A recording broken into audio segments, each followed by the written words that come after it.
अस्सलाम वालेकुम गाइस, कैसे हैं आप? उम्मीद करते हैं आप सब खैरियत से होंगे, खुश होंगे और हमारी दुआ है कि आप हमेशा खुश रहें, हंसते और मुस्कुराते रहें। मेरा नाम है रहमान अनवर और मैं हूं मोहम्मद सईद और मैं ज़फ़र इकबाल। और आज हम जिस वीडियो पर रिएक्ट करने जा रहे हैं, इस वीडियो का टाइटल है 8 किल्ड इन गवादर। तो देखते हैं वीडियो। अगर वीडियो पसंद आए वीडियो को लाइक, चैनल को सब्सक्राइब ज़रूर कीजिएगा। तो देखते हैं। राह की इन्वॉल्वमेंट वो कह रहे थे कि राह की है, और मेरा ख्याल है कि राह की इन्वॉल्वमेंट नहीं होती है, प्रोपेगेंडा करते हैं और अपनी इस बात को मतलब छुपाने के लिए, इस खामी को छुपाने के लिए हम इल्जाम लगा दें किसी पे कि राह की साजिश है, इसराइल की साजिश है, अमेरिका की साजिश है। भाई ने बात की कि राह की इन्वॉल्वमेंट वो कह देते हैं कि राह की है, और मेरा ख्याल है कि राह की इन्वॉल्वमेंट नहीं होती है, खुद ही प्रोपेगेंडा करते हैं। और अपनी इस बात को मतलब छुपाने के लिए, इस खामी को छुपाने के लिए हम इल्जाम लगा दें किसी पे जी राह की साजिश है, इसराइल की साजिश है, अमेरिका की साजिश है। भाई ने बात की कि इस पे आपने भी बात की कि इंडिया इस पे कुछ नहीं कर रहा, हमारे अपने मामला बहुत ख़राब है, बाकी कंट्रियां नहीं, ये बात इन्वॉल्व नहीं है। इन्वॉल्व इन मैं समझता हूँ ये है जो स्टेट के मामला होते हैं। शायद मेरा इल्म कम होगा कि मैं इसको समझ रहा हूँ। कुलभूषण यादव हमको इंडिया से दिल्ली से पकड़ के नहीं लाए थे, वो बाकायदा आके उसने कराची में मामला ख़राब किए हैं। सानिया सफूरा में 40-45 बंदे मारे हैं, उसमें सारे अपने एडमिट किए हैं लोगों को। हम ये क्लेम करते हैं कि हमने बलोचिस्तान से पकड़ा, लेकिन वो लोग ये कहते हैं कि ईरान से पकड़ा गया। और फिर बड़ी बात, लेट्स सपोज बलोचिस्तान से पकड़ा, 1 मिनट मान लिया, इंटरनेशनल कोर्ट ऑफ जस्टिस में हम उसका केस जो है वो जीते और सजा दें। आपको बिल्कुल वाकई वो कोर्ट ऑफ जस्टिस में जाने की जरूरत, आप अपनी कंट्री के हिसाब से उसको सजाए मौत, उसको फांसी दे सकते हैं। लेकिन मैं समझता हूँ इसमें पाकिस्तान ने अपना एक स्टंट, अगर ऐसा है तो फिर क्यों नहीं दे पा रहे? हाँ तो यही बात है कि करते हैं नहीं। हाँ। वो पाकिस्तान ने एक स्टंट खेला कि इंडिया को जिस तरह हमें बदनाम करता है वो पूरी दुनिया में, हम भी उनको करें कि ये देखें हमने स्पाई पकड़ा है। वो तो हमने कुलभूषण यादव क्या बात कर रहे हैं, हमने जो उनका अभिनंदन पकड़ा था वो हमने वो कहाँ से पकड़ा था हमने? ठीक है, अभिनंदन वो तो सबके सामने है ना, अभिनंदन वाला जो केस है वो सबके सामने है। लेकिन अगर ये 2 एग्जांपल आपने दी हैं, अगर दूसरी साइड पे देखें, अगर हमने तस्वीर का दूसरा रुख भी देखना है, वो कहते हैं अजमल कसाब कौन है, वो कहते हैं और बहुत से ऐसे नाम लेते हैं कि कहते हैं हाफिज सईद का, अगर कहते हैं कि भाई वो हमारे उधर कश्मीर में आते हैं और जाके ये आता है। और इस तरीके से इवन वो कहता है दाऊद इब्राहिम जो पाकिस्तान में छुपा बैठा है, वो तो फिर बड़े नाम ऐसे लेते हैं, फिर हम उन्हें भी मानना चाहिए ना? फिर मानना चाहिए क्या? जो नाम लेते हैं, आपने बताया है कि वो हाफिज सईद का नाम लेते हैं, दाऊद इब्राहिम का नाम लेते हैं, ये उन्होंने कहाँ से पकड़े हैं? पाकिस्तान, यहाँ पाकिस्तान से उन्होंने पकड़े हैं या उन्होंने क्या? हाफिज सईद पाकिस्तान में मौजूद नहीं? हाँ तो मौजूद है, तो उन्होंने इंडिया में क्या किया है? अच्छा, उसामा बिन लादेन कहाँ से पकड़ा गया? कहाँ से? वो एबटाबाद से पकड़ा गया। पाकिस्तान से। वो एक उसके पीछे वो इंडिया का उसके सही नहीं मसला था, वो तो अमेरिका का मसला था। अमेरिका का नहीं, वो तो पूरी दुनिया का मसला था। उसामा बिन लादेन आपको लगता है कि सिर्फ अमेरिका और पाकिस्तान का मसला था? क्योंकि most wanted, world most wanted था उसामा बिन लादेन। वो अंबानी की जो प्री वेडिंग थी, ठीक है, वो वायरल हुआ है और लोग इंटरनेशनली उधर आए हैं। किस वजह से आए? आप मुझे ये बता दें, किस वजह से? सिर्फ और सिर्फ इकोनॉमी की वजह से। अगर उनके पास पैसे थे उन्होंने बुला लिया, वो इन्होंने बोला कि भाई पैसों से वो आए हैं। मैं कहता हूँ सेम पैसे रेहाना को अगर पाकिस्तान से मियां मंशा जो कि बड़े बिजनेसमैन है, मलक रियाज हैं, या आप ही ऑफर कर दें, मैं एग्जांपल दे रहा हूँ, तो क्या रेहाना इधर आके परफॉर्म करेंगी या आना चाहेंगी इधर कि भाई पाकिस्तान में जा रही हूँ, पैसे तो मिल रहे हैं लेकिन सिक्योरिटी का भी उन्हें साथ होगा इशू या नहीं? जी तो दोस्तों, मैं हूं सुहेब चौधरी और आप देख रहे हैं मेरा और आपका YouTube channel real entertainment TV. Pakistan में अमनो अमान के हालात दिन ब दिन खराब होते नजर आ रहे हैं, खासतौर पे बलोचिस्तान की साइड पे। अभी खबर यह है कि ग्वादर में अटैक किया गया है, जिसकी जिम्मेदारी BLA ने एक्सेप्ट की है। इंटरनेशनल मीडिया के मुताबिक पाकिस्तान पब्लिक से बात करेंगे कि आखिर क्या वजह है कि CPEC के ऊपर काम होता हुआ बलोचिस्तान के लोग उससे नाराज नजर आते हैं। क्या रीजन है कि कभी हम अफगानिस्तान के साथ लड़ते नजर आते हैं, कभी बलोचिस्तान में हालात इस तरीके से अटैक होने की खबरें आती हैं। इसका जिम्मेदार पाकिस्तान की गवर्नमेंट, पाकिस्तान के अदारे हैं, या फिर से आज 2024 में भी हम यही कहेंगे कि भाई जो करवा रहा है अमेरिका करवा रहा है, जो करवा रहा है इंडिया करवा रहा है? पब्लिक इसके ऊपर क्या सोच सकती है? पब्लिक में कितनी अवेयरनेस आई है?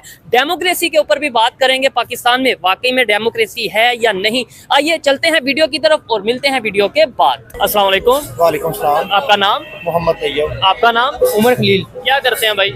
मैं लॉ की प्रैक्टिस करता हूँ। आप लॉ की प्रैक्टिस कर रहे हैं, जबरदस्त। और आप? MS आर्टिफिशियल इंटेलिजेंस कर रहा हूँ। जबरदस्त, बड़ी अच्छी बात है। आर्टिफिशियल इंटेलिजेंस कर रहे हैं, MS कर रहे हैं। चलिए इस हवाले से भी बात करेंगे। पहले टॉपिक पे आते हैं। भाई मुझे ये बताएं, अभी ग्वादर पोर्ट पे अटैक हुआ है खबरों के मुताबिक, जिसमें जो उनसे कह लें कि BLA ने उसकी जिम्मेदारी कबूल की है। सबसे पहले तो ये मुझे बताएं, बलोचिस्तान के जो हालात हैं वो दिन ब दिन खराबी की तरफ क्यों जा रहे हैं? कभी BLA कोई अटैक करता है, कभी बलूचिस्तान के लोग प्रोटेस्ट करते नजर आते हैं, और खासतौर पे CPAC को लेके क्यों नाराज हैं वहाँ के लोग? जी जी, वैसे बड़ी अफसोस की खबर है। मैं इसकी मजम्मत करता हूँ जिन लोगों ने ये किया है स्टेट के अंदर इस तरह की एक्टिविटी की हम शदीद अल्फाज में मजम्मत करते हैं। ठीक है। तो बाकी रही बात आपकी कि गवादर का प्रोजेक्ट है जो वो मुकम्मल क्यों नहीं होता, तो इसकी बहुत सारी वजूहात हैं, जिसमें एक हम रोना रो रहे हैं कई सालों से कि हम यहाँ पॉलिटिकल अनस्टेबिलिटी है। ठीक है। मतलब कि जो हुकूमतें हैं वो कायम होती हैं, वो सिर्फ मर्जी से होती हैं। अवामी जो मैंडेट उसको नहीं सामने नहीं रखा जाता, तो मर्जी की हुकूमतें बनाई जाती हैं। तो इस वजह से भी मामलात ख़राब होते हैं, क्योंकि सबसे बड़ा इन्वेस्टर उधर ग्वादर में चाइना है। ठीक है। तो चाइना की तसल्ली नहीं हो रही वहाँ के भी ये पाकिस्तानी क्या चाह रहे हैं, क्योंकि नवाज शरीफ साहब की हुकूमत में ये शुरू हुआ प्रोजेक्ट, या उससे पहले जरदारी साहब ने भी इस पर बड़ी मेहनत की है। ठीक है। तो उन्होंने लाए, उसके बाद हमारे आते हैं इमरान खान साहब, उसमें वो आके काम ख़त्म रुक जाता है। अभी फिर वो हमारी जो हुकूमत है इसके बारे में भी यही कहा जा रहा है कि अपोजिशन इसके खिलाफ एहतजाज करेगी और इस गवर्नमेंट को चलने नहीं देगी। ठीक है। तो सारी मसले की जड़ी ये है कि आप किसी हुकूमत को चलने दें जिनके साथ आपका चलो अपने पैसे हों तो फिर तो कोई मसला नहीं है, आप चीज़ें रोक सकते हैं। जब एक आपका इन्वेस्टर ही बाहर के मुल्क है, वो भी चाइना है, तो वो किस तरह इसको पैसे इन्वेस्ट करेगा जब हुकूमतें बदलती हैं। ठीक है। और चाइना ने तो बाकायदा बोल दिया कि भाई जब तक सिक्योरिटी हमारी क्लियर नहीं होती हम यहाँ पे काम नहीं मजीद करेंगे। इवन एक साइड पे चाइना ने ये बोल दिया, दूसरी साइड पे IMF ने ये बोल दिया कि हम CPAC के लिए आपको मजीद पैसे नहीं देंगे वहाँ पे काम करने के लिए। यानी दोनों साइड से हमारे लिए मुश्किल है। भाई आप इसके ऊपर क्या कहना चाहेंगे, आपका क्या पॉइंट ऑफ व्यू है? क्या वजह है कि बलूचिस्तान के लोग नाराज नजर आते हैं, कभी CPAC पे कभी ग्वादर पे अटैक होते नजर आते हैं, क्या वजह है? इसलिए मैं ये समझता हूँ कि जो चीज़ें हैं ना ये पंजाब में ज़्यादा हुकूमत जो हमारी आती है ना वो मोस्टली लोग पंजाब से कर रहे हैं, और वो ये समझते हैं कि जो पंजाब पे इन्वेस्ट कर रहे हैं, ये CPAC का जो पंजाब में लेके आ रहे हैं, हमारी जो बलूचिस्तान में या सिंध में ये चीज़ें उधर नहीं आ रही, फायदा ज्यादा पंजाब को मिल रहा है। वो यही समझते हैं। मेरा ख्याल है कि उनका जो पॉइंट ऑफ व्यू है वो खुद ही ये चीज़ें करवा रहे हैं। वो समझते हैं कि ये सारे इधर से हो रहे हैं, और इसमें किसकी इन्वॉल्वमेंट है? राग की इन्वॉल्वमेंट वो कह देते हैं कि राग की है, और मेरा ख्याल है कि राग की इन्वॉल्वमेंट नहीं होती, या खुद ही प्रोपेगेंडा करते हैं। और अपनी इस बात को मतलब छुपाने के लिए, इस खामी को छुपाने के लिए हम इल्जाम लगा दें किसी पे, जी रॉ की साजिश है, इसराइल की साजिश है, अमेरिका की साजिश है। आपको लगता है कि इस टाइम पे जब अगर इंडिया की बात करें, वो ग्वादर के बिल्कुल सामने चाबहार पोर्ट बना रहा है ईरान के साथ मिलके, ठीक है, उसे जरूरत है कि ग्वादर को डिस्टर्ब करे या कोई बलूचिस्तान में इन्वॉल्वमेंट करे? उसे इवन इन्वॉल्वमेंट करने की भी जरूरत है जो इस टाइम हमारी सिचुएशन है? नहीं, वो इन्वॉल्वमेंट मेरे ख्याल में वो सिर्फ और सिर्फ अपनी इकोनॉमी को देख रहे होते हैं। ठीक है, वो उस पर वर्क कर रहे हैं। हम इस चीज़ को नहीं देख रहे। हम कह रहे हैं जी हमारे साथ अमेरिका के साथ हमारे मामला चल रहे हैं, इंडिया के साथ चल रहे हैं, लेकिन हम अपनी इकोनॉमी को तो ग्रो करने की सोच ही नहीं रहे हैं, उस पर वर्क नहीं कर रहे हैं। अगर हमारे से ये सवाल पूछ लिया जाए या किसी से ये सवाल पूछ लिया जाए कि पाकिस्तान के पास इस टाइम ऐसा क्या चीज़ मौजूद है जिसकी वजह से अमेरिका भी हमारे खिलाफ, एक साइड पे हम कहते हैं अमेरिका खिलाफ है, दूसरी साइड पे IMF के पास पैसों के लिए जाते हैं, फिर उसके बाद हम कहते हैं इसराइल भी हमारे खिलाफ, फिर हम कहते हैं इंडिया भी हमारे खिलाफ। हमारे पास कौन सा ऐसा खजाना छुपा पड़ा है कि हमारे साथ पूरी दुनिया हमारे खिलाफ है? वो ग्वादर पोर्ट ही हमारे पास, जो कि सेंट्रल एशिया है, जिसमें आप चाइना ने अगर आपने वो करनी है, देखें इंपोर्ट एक्सपोर्ट करनी है, वो यूज़ क्या करेंगे? वो ग्वादर को यूज़ करते हुए अपनी दूसरी कंट्रीज में चीज़ें भेजेंगे। और मेरा ख्याल है कि यही वजह है कि वो इस पे वो जोर कर रहे हैं कि चाइना तरक्की ना कर सके। ठीक है। आपको लगता है कि पाकिस्तान में इस टाइम प्रॉपर डेमोक्रेसी है? क्योंकि अभी साउथ कोरिया में डेमोक्रेसी समिट हुआ है जिसमें पाकिस्तान को खबरों के मुताबिक इनवाइट ही नहीं किया। पहले भी 2 बार हुआ, उसमें पाकिस्तान नहीं गया। इवन इंडिया के जो फॉरेन मिनिस्टर हैं उधर उन्होंने जो सा एक मैसेज प्रॉपर वीडियो कॉल के थ्रू उन्होंने मैसेज दिया और उन्होंने अपनी डेमोक्रेसी की, उन्होंने अपने कल्चर की प्रॉपर जो सा उन्होंने बताया है। लेकिन पाकिस्तान को अगर इन्वाइट नहीं किया गया तो ये हमारे लिए सोचने वाली बात है या नहीं? जी बिल्कुल, ये चीज़ें जब देखें आप किसी के साथ कोई फॉरेन पीसी पे अपने काम कर रहे होते हैं ना, वो ये चीज़ मेन पे ये बिल्कुल चीज़ अफेक्ट कर रही होती है कि आप रिलेशन दूसरे कंट्री के साथ कैसे काम कर रहे हैं। अगर आपको नहीं बुलाया, इसकी रीज़न क्या है? मेरे ख्याल से रीज़न यही है कि चाइना और अमेरिका की जो वार चल रही है ना, उसमें पाकिस्तान इन्फेक्ट हो रहा है। पाकिस्तान उसमें नुकसान पाकिस्तान को हो रहा है। ठीक है, नहीं, चाइना और अमेरिका की वार चल रही है, पाकिस्तान अगर लेट्स सपोज उसमें उसको नुकसान उठाना पड़ रहा है। इंडिया भी तो नेबर है, चाइना के साथ उसके रिलेशन उस तरीके से बेहतर नहीं है, लेकिन वो उनके साथ भी बिजनेस कर रहा है और US के साथ भी बिजनेस कर रहा है, वो क्यों नहीं इफेक्ट हो? देखिए जी, चाइना ने ना हर कोई भी कंट्रीज है ना, उसने अपनी इकोनॉमी को बेहतर करना होता बिल्कुल है, ऐसे ही ठीक है। वो अगर फ्रंट एंड पे आपको दिखा रहे हैं कि वार चल रही है, लेकिन बैक एंड पे क्या है, इकोनॉमी उनको ना अपनी ग्रोथ को अच्छी करनी है, उनको पहुंचाना नहीं चाहते होते। इंडिया भी यही काम कर रहा है, लेकिन हम अपनी इकोनॉमी पे वर्क ही नहीं कर रहे। ठीक है। मेन चीज ये है। हाँ बिल्कुल, मैं इस चीज से एग्री करता हूँ कि भाई हमें अपनी इकोनॉमी को सबसे पहले देखना है। अच्छा मुझे ये बताएं, आप इसके ऊपर क्या कहना चाहेंगे? डेमोक्रेसी है पाकिस्तान में, और दूसरे नंबर पे क्या वजह है, नेबर हो चाहे इंडिया नेबर हो, चाहे अफगानिस्तान नेबर हो, चाहे ईरान, इवन मैं कहता हूँ नेबर हो चाहे चाइना, हमारे सब के साथ उस तरीके से रिलेशन बेहतर क्यों नहीं? हाँ, मैं पहले आपके सवाल का जवाब कि पाकिस्तान में डेमोक्रेसी है, मैं इस पे यकीन रखता हूँ। जैसे भी है, लूली लंगड़ी है, टूटी फूटी है, नहीं वो तो डॉक्यूमेंट्स में तो डेफिनेटली है, वो तो एक डेमोक्रेटिक कंट्री है, लेकिन प्रॉपर अगर डेमोक्रेसी को डिफाइन किया जाए कि लोगों की गवर्नमेंट, लोगों के लिए गवर्नमेंट, वो है। जी, मैं इस बात पे भी यकीन रखता हूँ कि डॉक्यूमेंट नहीं, मैं कहता हूँ इलेक्शन हुआ है 8 मई को हुआ है, आपने वोट कास्ट किया, मैंने वोट कास्ट किया, उसके बाद हमें सारी चीज़ें हकूक़ हासिल हैं। इसमें तो होता है, हर अब अमेरिका में लोग आज लड़ रहे होते हैं कि वो जो अमेरिकन ड्रीम है वो अब बस से पुश डाल लिया, लोगों को तंगियां हैं, लोगों को फंडामेंटल राइट नहीं मिल रहे। तो इस हद तक तो हर मुल्क में ये मामला होता है, मैं समझता हूँ पाकिस्तान में भी ये होगा।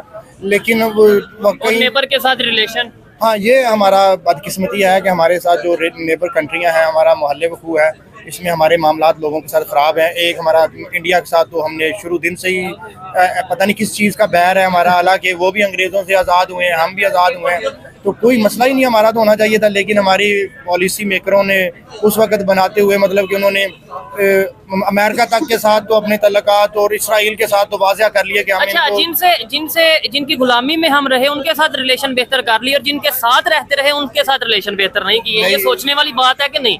मतलब जिनकी अंग्रेजों की गुलामी में रहे, आज कौन सा ऐसा कंट्री है, इंग्लिश कंट्री है, जिनके साथ हमारे रिलेशन, मतलब हम कहते हैं कि वो हमारा दुश्मन है, कौन सा कंट्री है? हाँ, ये बिल्कुल आपकी सही बात है। इंडिया को हम कह देते हैं दुश्मन है। हाँ, आपकी बिल्कुल बात ये सही है कि हमने वो जो 7 समंदर पार लोगों के साथ हमारे रिलेशन ठीक हैं, और जिनके साथ हमारा कोई लेन देन हो सकता था, जिनके साथ हमारी ट्रेड हो सकती थी, जुबान मिलती है, जहाँ ज़मीनें हैं, जो हमारे मौसम है, हमारा कल्चर एक है। बल्कि हमें तो वही मैं बात कहता हूँ कि हम अंग्रेज़ों से ज़्यादा हुए, आपस में हमारी क्या लड़ाई है, ठीक है। तो हमारी बदकिस्मती है कि हमने पॉलिसी, ये तो सोचना चाहिए, पॉलिसी उस तरीके से जिन्होंने पॉलिसी बनाई है कि हमने शुरू में क्यों ये डिसाइड कर लिया कि इंडिया हमारा मतलब कि एक एनिमी है और हमारा इसके साथ मामला नहीं चल सकते। उसके बाद हम चाइना के साथ आए, वो भी हमारा मतलब कि उसके साथ सही मामला रहे हैं। अभी सी पैक पे वो भी खराब कर रहे हैं। पिछले दिनों वाकई वो आपका ईरान ने भी बलोचिस्तान में हमला किया है, फिर अफगानिस्तान, अभी अफगानिस्तान भी हमारे वो ये पिछले दिनों शहीद हुए हैं हमारे। अभी भी आज की भी खबर है, कल की भी खबर है, डेली बेस पे बॉर्डर के ऊपर जो इस तरह की कशीदगी रहती है, कशीदगी चल रही है। तो पहले हमारे भाई ने बात की कि इस पे आपने भी बात की कि इंडिया इस पे कुछ नहीं कर रहा, हमारे अपने मामला बहुत ख़राब है, बाकी कंट्रियां नहीं, ये बात इन्वॉल्व नहीं है। इन्वॉल्व इन मैं समझता हूँ ये है जो स्टेट के मामला होते हैं, शायद मेरा इल्म कम होगा कि मैं इसको समझ रहा हूँ। कुलभूषण यादव हमको इंडिया से, दिल्ली से पकड़ के नहीं लाए थे, वो बाकायदा आके उसने कराची में मामला ख़राब किए हैं। सानिया सपूरा में 40-45 बंदे मारे हैं, उसमें सारे अपने एडमिट किए हैं लोगों को, ठीक है। और उसके बाद ये मामले होते हैं। अच्छा चले, आपने बोला ठीक है ना, डिबेट का मतलब ये है कि आपकी ओपिनियन भी सामने आ जाए, मेरी ओपिनियन भी है, जिसकी जो राय है वो सामने आ जाए। उन्होंने बोला कि इंडिया इन्वॉल्व नहीं है, मैंने भी ये बोला कि मुझे नहीं लगता इंडिया इन्वॉल्व होगा। आपने बोला जी कुलभूषण यादव को हम दिल्ली से तो नहीं पकड़ के लाए, लेकिन हम ये क्लेम करते हैं कि हमने बलोचिस्तान से पकड़ा, लेकिन वो लोग ये कहते हैं कि ईरान से पकड़ा गया। और फिर बड़ी बात, लेट्स सपोज बलोचिस्तान से पकड़ा, 1 मिनट मान लिया, इंटरनेशनल कोर्ट ऑफ जस्टिस में हम उसका केस जो है वो जीते और सजा दें, और फिर सबको बताएं कि जी भाई ये भाई साहब थे, इन्हें हमने पकड़ा, और हम क्यों नहीं ये लटका क्यों देते हैं? मतलब ये देखे ना, लेट्स सपोज अगर इंटरनेशनल कोर्ट ऑफ जस्टिस में फैसला हो जाता है, आपको लगता है कि इंडिया वाले भी मान जाएंगे हाँ यार ठीक है अब फैसला हो गया इंटरनेशनल कोर्ट में? जी, मैं इस बात को समझता हूँ कि जो प्रोटोकॉल है वो स्टेट ने जो बनाए वो ठीक है। इस तरह आप किसी जो भी आप घरदार पकड़ते हैं, उसके बाद आप कोई स्पाई पकड़ते हैं, तो आपको बिल्कुल वाकई वो कोर्ट ऑफ जस्टिस में जाने की ज़रूरत, आप अपनी कंट्री के हिसाब से उसको सजाए मौत, उसको फांसी दे सकते हैं।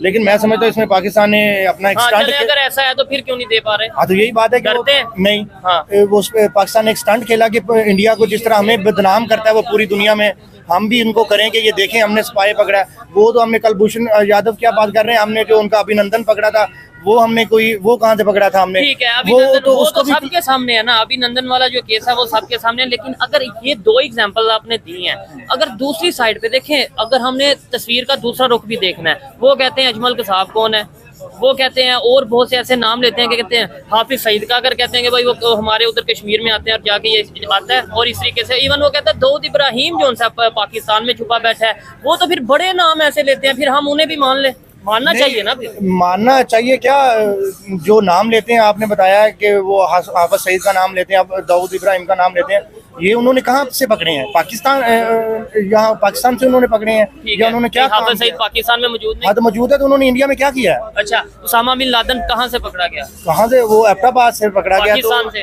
वो एक उसके पीछे वो इंडिया का उसके सही नहीं मसला था, वो तो अमेरिका का मसला था। अमेरिका का नहीं, वो तो पूरी दुनिया का मसला था। उसामा बिन लादेन आपको लगता है कि सिर्फ अमेरिका और पाकिस्तान का मसला था? क्योंकि most wanted, world most wanted था उसामा बिन लादेन। देखें कि अगर आप उसामा बिन लादेन की बात करें ना, तो उसका रिलेटेड वर्ल्ड 9/11 से ही था आगे, ठीक है, और वही मेरा नहीं ख्याल कि पूरी दुनिया, आप इसमें पूरी दुनिया को, पूरी वर्ल्ड को इन्वॉल्व करेंगे। आप सिर्फ इसको यही रखें कि पाकिस्तान और अमेरिका का मसला था, ठीक हो गया। लेकिन इंटरनेशनल लेवल पे तो सिंबल था Osama bin Laden, international level पे टेररिस्ट का, टेररिज्म का। देखिए कि हम मानते हैं कि जो अमेरिका ने स्टेटमेंट दे दी है, ठीक है, जो उधर से स्टेटमेंट आ गई है वो पूरी दुनिया का मसला बन चुका है, हम ये मानते हैं, लेकिन ऐसा बेसिकली नहीं है। ठीक है, मैं समझता हूँ कि ऐसा नहीं। अच्छा, क्या आप समझते हैं, चलें ये भी मान ली बात कि भाई लेट्स सपोज इंडिया बलोचिस्तान में इन्वॉल्वमेंट करता है, पंजाब में क्यों नहीं कर रहा? अगर उसने करनी है, मकसद तो पाकिस्तान को नुकसान पहुंचाना होना चाहिए ना, तो बलोचिस्तान में क्यों करता है, पंजाब में क्यों नहीं करते ऐसा? नहीं, इसमें कोई शक नहीं है कि वो हमेशा दुश्मन उस चीज को टारगेट करता है जो आपकी कमजोर होती है। तो हम कमजोरी को ठीक क्यों नहीं कर लेते? कमजोरी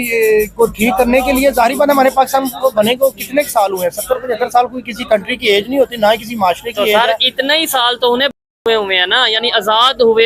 वैसे तो हिंदुस्तान बहुत पहले से है, हाँ। लेकिन आजाद हुए जितना हमें टाइम हुआ उतना ही उन्हें हुआ। चले उन्हें भी छोड़ते हैं। हाँ। बांग्लादेश की बात करते हैं, 1971 में आजाद हुआ या अलग हुआ, हाँ। तो वो कहाँ चला गया? नहीं, आप चाइना हमारे से पहले आजाद हुआ या बाद में? आप देखे ना कि जी जी जी, ये आप इकोनॉमी के हवाले से कर रहे हैं कि ये डिस्प्यूट्स के हवाले से बात कर रहे हैं, ये एक दफा क्लियर करें आप। नहीं, हम ओवरऑल बात कर रहे हैं, तो डेमोक्रेसी के हवाले से और एक स्टेबिलिटी के हवाले से और इंटरनेशनल रिलेशंस के हवाले से, और साथ ही साथ नेबर्स के साथ जो रिलेशन है, मैं उसकी बांग्लादेश की, आपको नहीं लगता कि नेबर्स के साथ रिलेशन बेहतर है? मैं वही बात कर रहा हूँ, जैसे मैंने पहले रिपीट की थी, इकोनॉमी को स्ट्रॉन्ग करना चाहिए। हमारी जो कमजोरी है इकोनॉमी है, और कोई मसला नहीं है, ठीक है। अगर हमारी इकोनॉमी स्ट्रॉन्ग होगी ना, ये रिलेशन हमारे ऑटोमेटिकली ठीक हो जाएंगे, और हम पीसी हमारी ऑटोमेटिकली ठीक हो जाएगी। बांग्लादेश की जो इकोनॉमी ठीक है ना, इसी वजह से उनका रिलेशन ठीक है। हमारी जो मेन मसला है ना, मैं फिर बात नहीं, अगर इस बात को उल्ट कर लें, आपने बोला बांग्लादेश की इकोनॉमी ठीक है इस वजह से रिलेशन ठीक है, मैं कहता हूँ इस बात को उल्ट कर लें, बांग्लादेश के रिलेशन ठीक है इस वजह से उनकी इकोनॉमी ठीक है, फिर कैसा आप उसे एग्री करेंगे? पहले रिलेशन बेहतर होंगे, फिर इकोनॉमी बेहतर होगी। देखें जी, इकोनॉमी आपने अगर बेहतर करनी है तो बाजार सी बात है, ये इंटरडिपेंडेंट है दोनों की, हाँ, ठीक है। अगर तो आपकी इकोनॉमी ठीक है तो आपके रिलेशन भी ठीक होंगे, अगर आपके रिलेशन ठीक है तो इकोनॉमी भी ठीक होगी। इस चीज़ पे हमें वर्क करना चाहिए, और मेन चीज़ वही है कि इकोनॉमी ठीक करें। अब इंडिया जो कर रहा है ना, अब देखें लास्ट टाइम भी जो आप कर रहे हैं स्क्रोलिंग कि वो अंबानी की जो वो प्री वेडिंग थी, ठीक है, वो वायरल हुआ है, और लोग इंटरनेशनली। हाँ गाइस, तो बिल्कुल यार, एक वकील साहब है, इन्होंने तो एक मानने नहीं है, जो चाहे मर्ज़ी हो जाए, इनके सामने एक जितने मर्ज़ी एक प्रूफ लेकर आ जाएं, वो बोलते हैं कि बस एक इंडिया ने किया है तो किया है, उनकी इन्वॉल्वमेंट है तो है।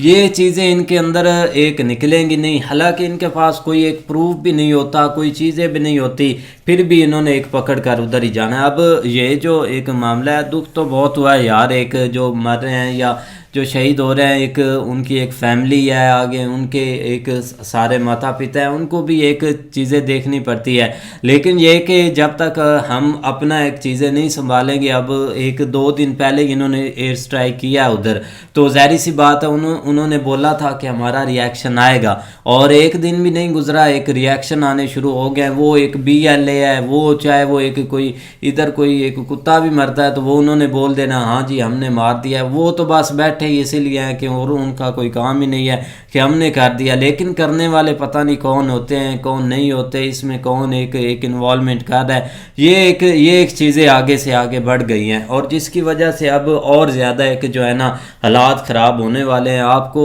और एक मज़ीद जो हालात है ना वो देखने को मिलेंगे। पाकिस्तान बहुत पीछे है पहले ही एक जब से ये इलेक्शन हुए हैं, लेकिन आने वाले दिनों में और अभी चीज़ें बढ़ सही रही हैं। बात है। अब देखो ना, एक ये चीज़ें कंट्री लेवल पर काफ़ी अब चल रही हैं। एक पाकिस्तान की पॉलिटिक्स को समझने के लिए आपको बहुत एक ना शातिर दिमाग चाहिए, क्योंकि अब देखो ना, पहले एक इन्होंने मतलब कि मामला सुलझाया, एक डिप्लोमेट होकर के मतलब कि हम अच्छे ताल्लुकात से मामला सुलझाते हैं, इससे वो मतलब कि इनका मतलब कि ये एक ठीक इन्होंने भेजे भी है डेलीगेशन अपने। वो हमारा डीजल फजल रहमान भी उधर गया था, और भी मतलब कि मुल्ला उमर का जो बेटा है उसके साथ भी इन्होंने जाकर मतलब कि गंदार में आपने डेलीगेशन भेजे हैं सीक्रेटली, वो इनसे मिलते रहे हैं। और भी काफ़ी मतलब कि एक वो हकानी के साथ भी ये मिले हैं कि हम ना मतलब कि मिलकर बैठकर इधर अपना एक चलाते हैं मुल्क, हमें लड़ने की ज़रूरत नहीं है, क्योंकि हमारे दोनों कंट्रियों के पास कुछ भी नहीं है। एक मतलब कि ना तो एक हमारे पास कुदरती वसाइल हैं कि हम माला माल हैं और लड़ें एक दूसरे के साथ है, लेकिन तब चीज़ें नहीं चेंज हुई। अब ये पाकिस्तान ने ना जानबूझकर एक स्ट्राइक किया है। मुझे नहीं लगता कि एक उस पर इन्होंने कोई कमांडर मार दिया, जैसा ये बोल रहे हैं कि मतलब कि जो उनके मेन कमांडर हैं जिन्होंने एक एक्सेप्ट किया था कि हमला हमने किया था एक वजीरिस्तान वाली साइड पर, लेकिन उनका कमांडर का कोई ठोस सबूत नहीं इनके पास। अब इनको भी पता था कि हमने स्ट्राइक करना है आगे से, उन्होंने भी जवाब ज़रूर देना है, जैसा कि वो देते भी हैं। क्योंकि जब इन्होंने अटैक किया था ना, तब भी मतलब कि सोशल मीडिया पर एक ऐसा माहौल बना था ना उधर अफगानिस्तान के साथ कि ये अभी अटैक हो जाएगा, और अभी मतलब कि जब इन्होंने अटैक किया 1-2-3 घंटे बाद फायरिंग स्टार्ट होगी, जैसे वो एक मतलब कि ऑलरेडी उधर बैठे हों एक अटैक करने के लिए या एक फायरिंग करने के लिए। ये एक माहौल गर्म कर रहे हैं दोनों साइडों के, और दोनों साइडों से इनका एक दूसरे का हाथ मिला हुआ है। ये नहीं कि मतलब कि एक अफगानिस्तान बहुत तपा हुआ है, अफगानिस्तान ने भी कुछ कर देना है। ये दोनों साइडों पर बयानबाजी भी करते हैं और एक दूसरे पर ये अटैक भी करते हैं। इसमें बहुत गहरी पॉलिटिक्स छुपी हुई है। कुछ चाइना को अंगेज करना चाहते हैं, कुछ एक यूएसए को अंगेज करना चाहते हैं, और उनका ध्यान इधर करना चाहते हैं कि इधर बहुत मतलब कि एक हालात ख़राब है, अभी कुछ हो जाएगा। ख़ास करके अफ़गानिस्तान पर इनका बहुत मतलब कि ध्यान होता है कि उधर से कुछ ऐसी एक्टिविटी ना हो जाए जिससे हमें बहुत एक बड़ा लॉस होने को मिलेगा। क्योंकि अब देखो ना, अफ़गानिस्तान बहुत चेंज हो चुका है। अफ़गानिस्तान तो भाई एक मतलब कि पाकिस्तान के ज़ख्म उन्होंने क्या भूलने, वो तो एक अब रशिया के साथ भी हालात मिला रहा है, जो कि लोगों ने सोचे नहीं था कि आगे मतलब कि दूर तक के रशिया के साथ अफ़गानिस्तान हाथ मिलाएगा, जैसे एक रशिया ने उधर मतलब कि एक्टिविटी की थी। अब वो भी चाहते हैं कि हमारा एक रशिया के साथ अच्छे रिलेशन हो, हम उनके साथ अपना कारोबार करें और एक कंट्री जैसे चलती है वैसे चलाएं। लेकिन एक बदकिस्मती के साथ यार उनके ऊपर ना ये पाकिस्तान का धब्बा लगा हुआ है, जो कि बहुत बुरा है, क्योंकि इन्होंने ना कुछ आप करना है ना दूसरों को करने देना। अगर कुछ दूसरे करते भी हैं तो ये कुछ ऐसा कर जाएंगे कि चीज़ें फिर वही मतलब कि जो एक 75 साल पीछे चलती आ रही हैं वो स्टार्ट हो जाएंगी।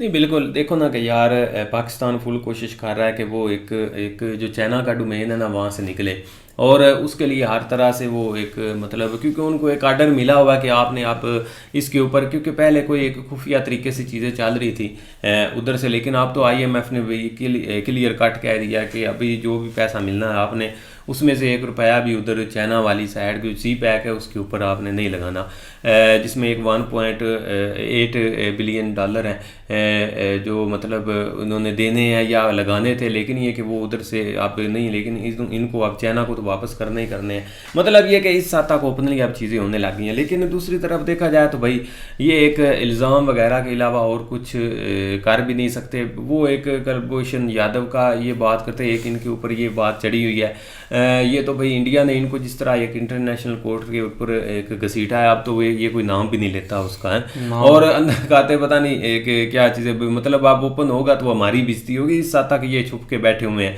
अभी उधर से भी कोई एक तगोदो नहीं नज़र आ रही इंडिया की तरफ से, वो थोड़ा सा और खुल के अगर आए ना तो इन्होंने अपने हाथों से उसको छोड़ना है जिस तरह अभिनंदन को छोड़ा था। लेकिन अब देखो वो कब तक इस साइड के ऊपर आते हैं। बाकी भाई ये एक मेंटली इनकी ऐसी है, ये सिवाय इल्ज़ाम के या डेमोक्रेसी की बात करें तो क्या डेमोक्रेसी है, हमें तो कोई नज़र नहीं आती। अब देखो ना, हम चलो इधर बैठे हमें नहीं नज़र, आप ओपनली हर तरफ देख लें कि कोई इस चीज़ को मानते ही नहीं। जिस तरह लास्ट इलेक्शन हुआ है वहाँ पे क्या डेमोक्रेसी, कुछ भी नहीं डेमोक्रेसी, वो एक शुरू से सिलेक्शन हो रही है और इस दफ़ा भी वही हुई है और उस हिसाब से चीज़ें जो है ना वो चल रही हैं, खर्चा करके वो आगे निकल जाते हैं। बाकी भाई अफ़गानिस्तान के साथ ये सीन क्रिएट इन्होंने करना ही करना जो मर्ज़ी हो जाए, क्योंकि वो भी एक जो है ना वो भूखे बैठे हुए हैं, इधर से ये उससे ज़्यादा हैं, इनको पता है कि उधर कुछ करेंगे तो हमें मिलेगा या उसमें से कुछ हिस्सा उनको भी देंगे। तो ये चीज़ें इस तरह आप इमेजिन करें कि अभी मतलब कि इन्होंने स्ट्राइक किया है और ये जैसे होता है ना बंदा यार एक मतलब कि मजाक कर रहा होता है एक दूसरे के साथ कि इन्होंने स्ट्राइक किया है और ऊपर से मतलब कि ये आकर सो गए हैं। स्ट्राइक किया इन्होंने, कल परसों इन्होंने किया है, कल उन्होंने ग्वादर पर अटैक कर दिया कि वो आकर मतलब कि इन्होंने स्ट्राइक कर आकर सो गए हैं, वो आए मतलब कि बॉर्डर के पार उन्होंने मतलब कि ग्वादर में मतलब कि अटैक कर दिया। मजाक हो रहा है। अब देखो ना, एक बंदा स्ट्राइक करता उसको पता नहीं कि मुझ पर मतलब कि एक अटैक होगा या वो बैक कुछ ना कुछ एक्टिविटी ज़रूर करेंगे कि हम अपना बॉर्डर स्ट्रॉन्ग करें। हाँ, ताकि जो इन्होंने कैमरे लगाए हुए थे ना बॉर्डर पर मतलब कि वो काफ़ी कवरेज देता है। बंदा क्या एक चिड़ी भी आगे मतलब कि एक आती है ना इंटर, तो वो सब चीज़ें पता चल जाती है कि वो बंदा इंटर हो रहा है। लेकिन 15 बंदे आते हैं बॉर्डर क्रॉस कर वो और ग्वादर में अटैक करते हैं। उधर मतलब कि फायरिंग होती है 2-3 घंटे, पता नहीं ये गोलियां कहाँ से लेते हैं। एक 3-4 घंटे फायरिंग हुई है। बाद में पता चला कि भाई 6 के सर पर इन्होंने गोली मार दिया। पाकिस्तान आर्मी जिंदाबाद पे बिंदाबाद। चलो मिलते हैं इंडिया के लिए भाई यही है कि अब वो बैठ के पॉपकॉर्न खाएगा, पॉपकॉर्न बोलते हैं ना उसको, वो सुकून से खाएगा। ये ऐसे तमाशा लगाएंगे तो बस इंजॉय करेंगे। मिलते हैं नई वीडियो के साथ। हाँ, तब तक के लिए गुड बाय।